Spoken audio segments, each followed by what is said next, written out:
So every year, the Council of the United Synagogue, or the Rabbinic Council of the United Synagogue, have a residential conference to take away all the rabbis, rebbitans, and their families to some place in the countryside, normally in the depths of Hertfordshire, and to give us some continuing professional development, some words of wisdom, some inspiration, as in our role as leaders of the United Synagogue communities. And one fateful year, the scholar in residence, and there's always a particular scholar in residence, they often fly over American rabbis to come or personalities to come and be the scholar in residence. So one fateful year, the scholar in residence was David Pelcovitz, who is, I suppose, one of the most famous Jewish psychologists in the world. He is the head of the psychology school in Yeshiva University, and he was coming over to be the scholar in residence at the Rabbinic Conference, which for a young trainee clinical psychologist and rabbi, this was like, you know, starstruck moment of this psychological celebrity coming to the Rabbinic Conference. The only problem was that we had actually already booked tickets to go to Israel to see my wife's family that February half term, and so I'd only be able to be at the conference for one day. So what did I do? So I said, well, you know, I've got a car. He's got to get from Heathrow Airport all the way up to the middle of countryside, English countryside, to get to the conference. Let me be his taxi, and then I can hound him with my questions for a few hours, which is certainly not what he was really interested in having following a red-eye flight. But I can hound him with my questions on our drive from Heathrow up to the conference. And that's what I did. And whilst we were driving along the motorway up into the country, so an experience happened, something happened which I'm never going to forget, and I think it's certainly a message that is very relevant to what's happening at the moment. So I don't know about you, but often I'll be driving on the motorway, and there'll be a hold up ahead, and you'll be scanning the horizon, just trying to work out what is causing the traffic, and then you see the telltale flashing blue lights, and you know that there's been an accident. And actually, what causes the hold-up isn't necessarily the accident. It's all the cars who are slowing down to look at what's happening as they pass.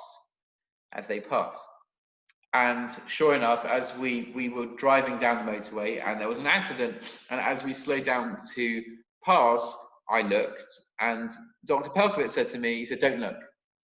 Don't look." I said, "Why not?" Wondering whether this was some sort of religious command that I hadn't been privy to. And he said, "There's nothing religious about it. But what is the point of putting trauma into your head, meaning seeing a traumatic image when you can't do anything about it? Why expose yourself to that pain and suffering when you have no agency, no ability to help?" And so that, from the psychologist, that was his point, which is we have choices. We can be selective about what we put in and what we take out. What we put in can really make an impression that is very, very difficult to take out. He did add one point after he said it. He said that he was driving with his son-in-law, and he said, and they drove past an accident in America, and he said to his son-in-law, "Don't look." And his son-in-law pulled over and said, "Why not? I'm a doctor," and he jumped out to help. Some people can see something and they can offer helpful, meaningful interventions. For other people, at a particular time, we can't. I'm not a medical doctor. I can't help an accident at that point in time. His son-in-law was. We're bombarded by messages, by statistics, by images, by videos, by memes, by live streams.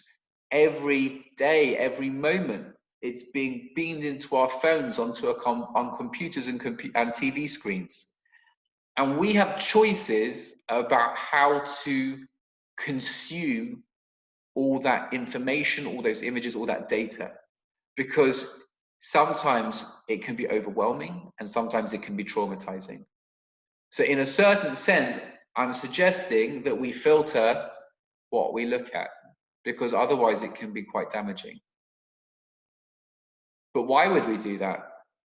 Not just to manage possible traumatizing images and traumatizing experiences, but also because we then can deploy our attention and abilities to areas where we do have control, where we do have agency, and we can make a difference. We can then be like Dr. Pelkowicz's son-in-law, choosing when and where we can make a difference. For example, if I close my eyes to all the trauma out there, I can open my eyes to supporting my family here. I can actually make a difference with these human beings, these souls, these wonderful people who I am stuck in a house with and need care. And I can make a difference. I can do something for them. I can open my eyes to the people in my community who can't get shopping. And now for the first day today, we're allowed to go shopping because we're out of our isolation period. So I can open my eyes to their needs. I can do something about that. I can open my eyes to the isolated and vulnerable in our community who are not allowed out and will not be allowed out owing to their age or underlying health conditions. And I can pick up the phone and make a call. I can open my eyes to the wider Barnet community and see what else can be done within the restrictions imposed upon us to help. So closing my eyes to some things allows me to open my eyes and focus on others. So my bracha to us is that we should be selective where we choose to look. Let's look at the things that we can make a difference in, and then let's make a wonderful, beautiful difference. Good evening, everyone. Thank you for tuning in. I'm delighted that you're here, and we'll be uploading the video to YouTube. And do stay tuned and for all the other programming that's coming up before Pesach. Look in your emails at the different projects that we've got going on. I'm hoping that we're going to be able to stay together, stay connected. I'm going to stop the recording now, but if anyone wants to stay and chat,